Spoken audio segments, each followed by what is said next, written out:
Hello everyone, I'm Anuj Kumar Sabha, Chartered Accountant. So in this video, we are going to discuss about the theory of capital structure, which generally the students assume it as a complicated capital structure, but it's a very simple structure. So I got many requests from the students to explain about this theory. So let us start our video.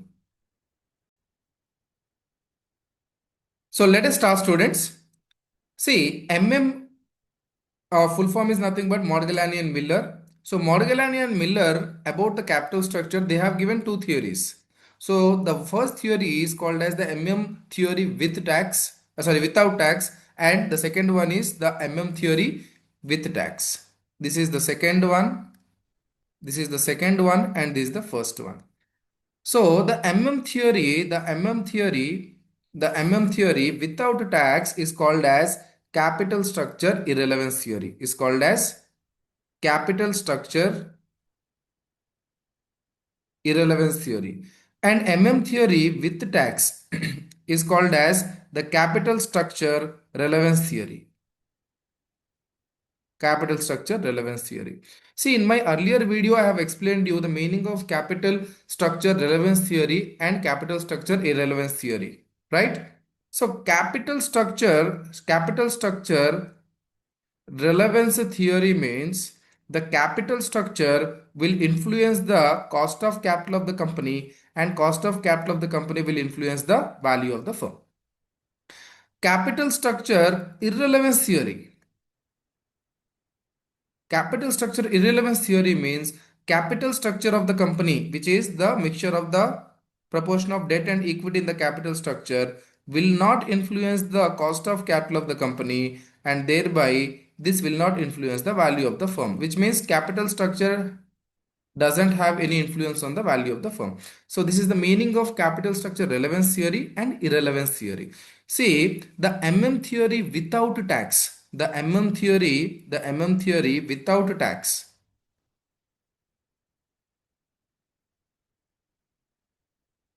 without tax has been classified as capital structure irrelevance theory. Okay, but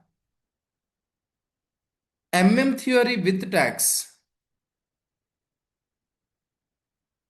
theory with tax has been classified as capital structure relevance theory. So once again repeat, without tax is classified as capital structure irrelevance theory. Theory with tax is classified as capital structure relevance theory, right? So first we shall make the discussion about the theory without tax, and even before that, first we shall discuss about the assumptions which has been given by See, the assumptions are just assumptions. They will not be holding good in the real world. जो real world में जो होता है ना, वो सच में होता नहीं है, क्योंकि बस assumptions है. So let us discuss the assumptions one by one.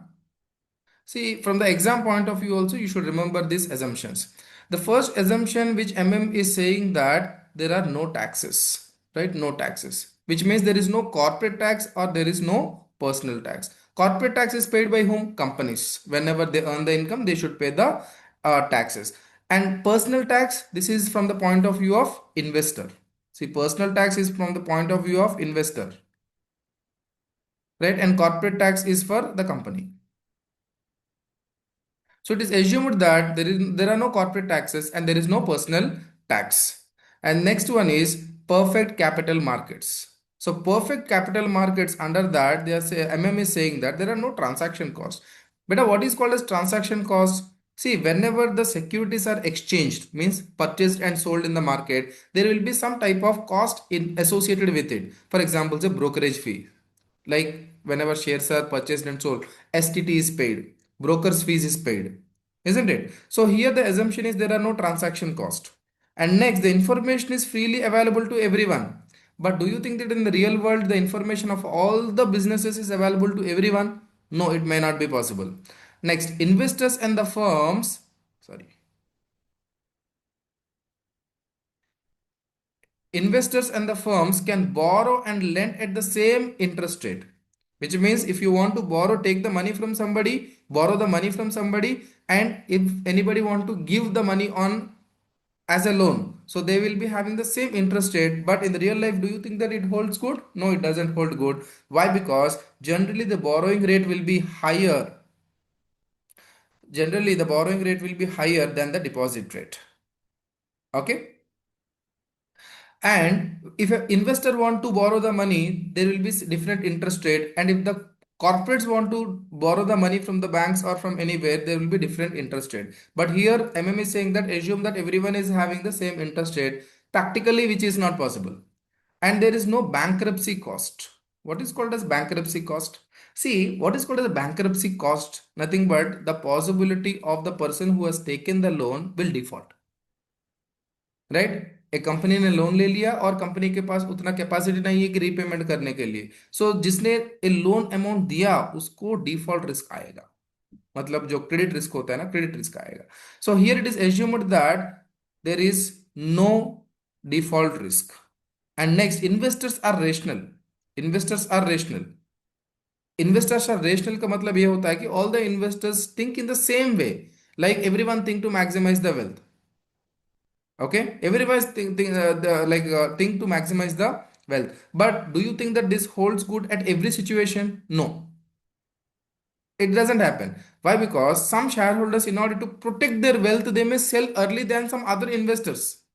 In that case, all are not thinking in the same way. But MMA is saying that assume that all the investors are thinking in the same way. And the last point, which is saying that the business risk is constant. See, business risk क्या होता है? The possibility that the business may not achieve what it has planned. Right? Business ने कुछ plan किया, strategy बनाया, लेकिन the possibility of not achieving that is called as business risk. Right? And this business risk will never be constant. It keeps on changing. Why it will change? Why? Because the business operates in an environment. जो business environment कहते हैं, the different factors will be impacting the business and those factors are very dynamic in nature. It keeps on changing. Business risk also keeps on changing. But here M M has said that assume, मान लो कि जो business risk है वो constant है. So under all this assumptions he has proposed the theory. Have you all understood this? Now let us go to his theory and let us understand what he is trying to say. See, MM, in order to give his theory, MM is comparing two companies. In order to demonstrate his theory, उसका जो theory है demonstrate करने के लिए, समझाने के लिए, MM दो companies का सहारा ले रहा है. Okay, and those two companies are, one is called as levered company, another one is called as unlevered company. Right, so he's taking an example of two companies or two business organizations which are operating at the same level. Same business कर रहा है, same level पे operate हो रहा है, but difference क्या है कि एक कंपनी लीवर्ड कंपनी है, दूसरा कंपनी अनलीवर्ड कंपनी है. इसका मतलब ये होता है कि जो कैपिटल स्ट्रक्चर होता है ना, कैपिटल स्ट्रक्चर में लीवर्ड कंपनी में इक्विटी भी होता है, डेट भी होता है, दोनों होता है, लेकिन अनलीवर्ड कंपनी में बस इक्विटी होता है. Right? To demonstrate his theory, he is taking two companies. One is a levered company, another one is unlevered company. Right? What is a levered company? The company in which, or the business in which, the capital is only equity capital. And levered company means the company in which the capital is both equity as well as debt. Means equity bhi hai, debt bhi hai. Such type of businesses are called as levered businesses or levered companies. Now, he is giving some prepositions. First preposition or first concept that MM is highlighting here is, first point that he's saying is, देखो, under all these assumptions and all other things remaining constant, the value of a levered company will be equal to value of unlevered company. Right? Why? Because capital structure irrelevance theory है ना, which means your capital structure, mixture of your equity and debt should not determine the value of the company. इसलिए he's saying that the value of a levered company will be equal to unlevered company. Right? And how will you find out the value of unlevered company? It is nothing but net operating income divided by cost of capital of unlevered company. देखो, जो unlevered company होता है ना, cost of capital क्या होता है? It is nothing but weighted average cost of capital of equity and debt. But unlevered company में debt है ही नहीं. इसलिए जो कॉस्ट ऑफ कैपिटल, जो कॉस्ट ऑफ इक्विटी जो होता है ना, जो cost of equity of a levered company will be unlevered company will be regarded as the cost of capital of unlevered company, right? क्योंकि जो अनलिवर्ड कंपनी है उसमें बस इक्विटी है, so cost of equity will be regarded as the cost of entire company, है ना? So I'm not writing it again, I will erase it, otherwise you'll think it as a formula. It is not a formula. So I can also rewrite this as net operating income divided by cost of equity of unlevered company. Have you all understood this point? Next. Next comes the value of levered company, right? ये वाला levered company. So ये तो unlevered company था. So ये levered company है. So value of levered company कैसे find out करेंगे? It is nothing but value of equity plus value of debt. See, debt doesn't change, it remains constant. So we need to find out the value of equity. Why? Because equity value changes whenever earnings changes and whenever cost of equity changes, है ना? इसलिए value of equity of a levered company is equal to, it is net income divided by cost of equity of levered company, right? So net income यहाँ पे हम क्यों लिया? क्योंकि यहाँ पे इंटरेस्ट भी होता है, सो ईबीआईटी माइनस इंटरेस्ट भी होता है. Next, this is the first proposition given by MM. Under second proposition MM is saying that, देखो, the cost of equity of a levered company will always be greater than the cost of equity of unlevered company. Okay, see, did you remember net operating income approach? In net operating income approach, see, in our earlier video we have said this. Okay, I am having that clip here, so please everyone, please look into this. See, net operating income approach, I said that the benefits that the company gets from the cost of debt will be offset by increase in the cost of equity whenever the component of debt increase in the capital structure. I'll repeat once again. In net operating income approach, I said that whenever you start infusing the debt into your capital structure, company gets the benefit. Why? Because cheaper source of capital, है ना? Company को benefit आता है, लेकिन जितना benefit आता है उतना बेनिफिट कौन खा जाता है? Increase in cost of equity. Cost of equity बढ़ जाता है, इसलिए जो डेट से बेनिफिट आ रहा है ना, कॉस्ट ऑफ इक्विटी जो इंक्रीज हो रहा है ना, वो खा जा रहा है, and your cost of capital maintains constant. Have you all understood this? Next, the same concept that I have discussed there will be applicable here. The same concept that I have discussed there will be applicable here, dear. Okay, please listen carefully. Please listen carefully. Cost of equity of a levered company हमेशा cost of unlevered company से ज्यादा रहेगा. क्यों रहेगा? क्योंकि देखो, in levered company we have debt as well as equity, so whatever the income comes, first the payment has to be made to whom? Shareholders और debt holders. Debt holder, debt providers को payment करना पड़ेगा. लेकिन unlevered company में क्या होता है? जितना भी प्रॉफिट्स आ रहा है ना, वो सारे इक्विटी शेयर होल्डर्स ले रहे हैं. उनका रिस्क नहीं है. यहां पे ज्यादा रिस्क है, क्योंकि पहले पेमेंट डेट होल्डर्स को जाएगा, उसके बाद जो पैसा बचेगा वो इक्विटी शेयर होल्डर्स लेंगे. मतलब लीवर्ड कंपनी से अनलीवर्ड कंपनी का शेयर होल्डर्स कम रिस्क ले रहे हैं. And you remember the risk return parity. The more risk, the more risk, the more return. The more risk, the more return. So, equity shareholders of levered company are taking more risk, so their expected rate of return will be high. That is the reason why KE of levered company is greater than KE of unlevered company. Okay. For this also, MM is giving an explanation. He is saying that what will be the cost of equity of levered company? कितना cost होगा भाई? Right, कितना cost होगा कि it is cost of equity of unlevered company, right? Unlevered company का share holder जितना भी risk ले रहा है उतना return levered company share holders को भी मिलना चाहिए. लेकिन उसके साथ साथ जो एक्स्ट्रा रिस्क ले रहे हैं भाई, whatever they are taking the extra risk, for that they require some premium extra चाहिए.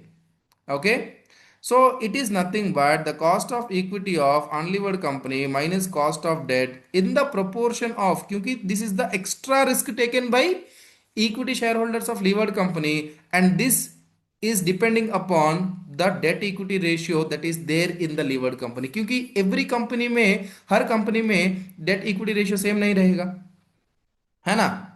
इसलिए हमारा cost of equity of levered company जो होता है, it is cost of equity of unlevered company plus cost of equity of unlevered company minus cost of debt. See this the premium, it is similar to CAPM model, है ना। It is similar. I'm not saying exactly. It is similar to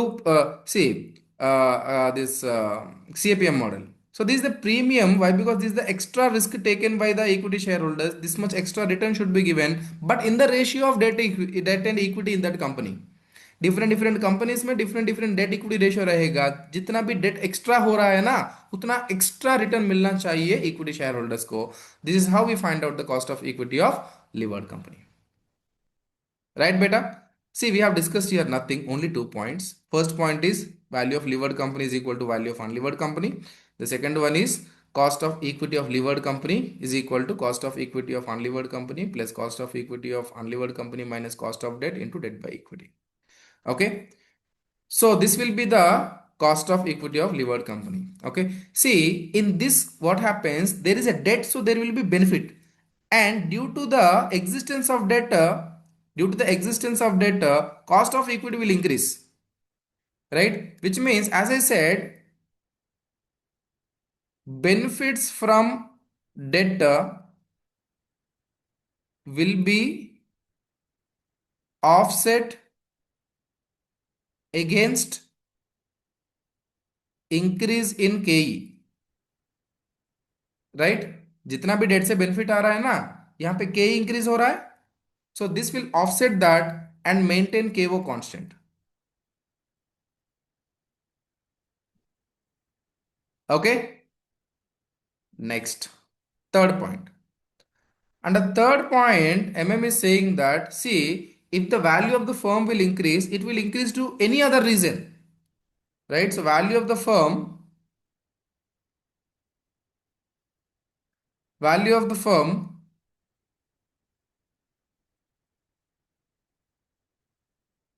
increase due to any other reason but not due to capital structure decisions. So this is the third proposition which has been given by MM. So let us quickly summarize it, beta. So value of a levered company, sorry. So value of a levered company is equal to value of unlevered company, which means leverage does not affect the total value of the firm. And then cost of equity of a levered company is equal to cost of capital of unlevered company. See here KO is nothing but KO of unlevered company, A UL है and AB UL है, and cost of debt into debt by equity. Okay, and overall cost of capital हम कैसे find out करेंगे? Same weighted average cost of capital percent, I mean weight of equity into cost of equity plus weight of debt into cost of debt. And see KO will remain constant, KO हमेशा constant रहेगा। क्यों रहेगा? यहाँ में मैंने explain किया। So जितना भी डेट से बेनिफिट आ रहा है उतना ऑफसेट हो रहा है increase in cost of equity, so that your KO remains constant. Okay, now listen, here there is one process called as arbitrage. Here there is a concept called as arbitrage. See, what is the meaning of arbitrage? In simple language, I'll tell you a simple point. Let us say you went to one market. In that market, vegetable market, you went to a vegetable market. You are asked what is the price of, let us say, potatoes. The shopkeeper said that 30 rupees per kg. You went to another market and you find that the potato is only 25 rupees per kg. What will you do? What will you do? You will take the advantage of this imperfection. What will you do? You will take the advantage of this imperfection. Why? Because in one market 1 kg is 35 rupees, 30 rupees, another market it is 25 rupees. So you have an opportunity here to go to the market where there is undervalued. You purchase there 1 kg and you go to the market where it is overvalued. You sell there at 30 rupees and make a profit of 5 rupees. This is called as arbitrage profit. Okay. Now in our MM theory, how arbitrage works? See, MM is saying that value of a levered company, unlevered company should be same. Now if it is same, no problem. There is no concept of arbitrage. right? A shareholder cannot move from one company to another company. But if the values of the companies are different, levered company unlevered company का जो valuation होता है ना, पूरा company का value अलग अलग है, then there is a concept of arbitrage. Then there is a concept of arbitrage. So whenever there is this difference in the value of the company, then investors can shift from one company to another company, thereby making the companies equal, value equal, and making them equilibrium. Okay. So how the company's value can be made equal? Nothing but the shareholders from one company need to shift to another company. Thereby they can maintain the constant in the value. This is called as the concept of arbitrage. Okay. So this is all about the concept of model without taxes. And then now we'll go with the model with tax. Now we'll go with the model with tax. See, model with tax is again a very simple concept and a very similar concept to without tax. See, in without tax there are no taxes. In with tax there is taxes. Okay, in without taxes there is no taxes. In with tax concept there are taxes. That is the only difference between with tax and without tax. Balance, everything is same. So let us summarize that. First point is with tax is capital structure relevance theory. Capital structure relevance theory है. मतलब change in the capital structure will change the value of the firm. Right? Change in the capital structure will change KO and KO will change the value of the firm. Right? Under this, the first proposition which is given by is the value of a levered company will be greater than the value of unlevered company. Okay, the value of a levered company will be equal to the value of unlevered company. So how will you find out the value of unlevered company? It is nothing but the net operating income divided by cost of capital of unlevered company or cost of equity of unlevered company. Value of a levered company, it is nothing but value of equity plus value of debt. But we should not use it. We should not use it. Is saying that the value of a levered company, is equal to value of unlevered company plus the tax benefits, the tax benefit that you get. Why? Because that is the only difference between the levered company and unlevered company. Sorry, this with tax and without tax concept, है ना? Otherwise, both the companies' value should be equal. Only the difference is tax. Before model, in this model, the only difference is what? Tax. So it is nothing but the value of a unlevered company plus tax benefits is nothing but debt into tax debt. Okay. Next, coming to second proposition, second point, he's saying that cost of equity of a levered company will be greater than cost of equity of unlevered company. Same concept. There is no change in this. Okay. So cost of equity of levered company is equal to cost of equity of unlevered company plus cost of equity of unlevered company minus cost of debt into debt by equity. Only one change is 1 minus tax. That is the only difference. Another point I forgot. See, this theory is with tax, na? We should take 1 minus tax. Okay? This is the second proposition. Third proposition, there under without tax, he is saying that the value of the firm will change due to any other reason other than capital structure. Here is saying that yes, capital structure will change the value of the firm. That is the only difference. Balance, everything is same. So let us quickly summarize it. Let us quickly summarize it. Everyone can see on the screen. So value of a levered company is equal to value of unlevered company plus tax into debt, which is nothing but tax benefits. I said this as tax benefits. Tax benefits. So leverage increases the value of the firm due to the tax shield. That is what I said. The value of a levered company will be greater than value of unlevered company. Okay. Next, the cost of equity of a levered company is equal to cost of capital of unlevered company plus cost of capital of unlevered company minus cost of debt into 1 minus tax into debt by equity. There I have written debt by equity into 1 minus tax. Both are same. Don't worry. KE rises with the leverage but slower due to the tax benefit. And then KO. Will the KO change? Yes, the KO is going to change. Why? Because here we have 1 minus tax. So whenever KO changes, automatically what happens? KO changes, value of the firm also changes. Value of the firm also changes. This is the total concept about the MM theory with tax and MM theory without tax. So please listen this video again and again to understand better. And then if you want any other topic, please mention in the comment box. So if I receive any topic which is more required by the students, I will make another video on that. Until then, have a nice time. Bye.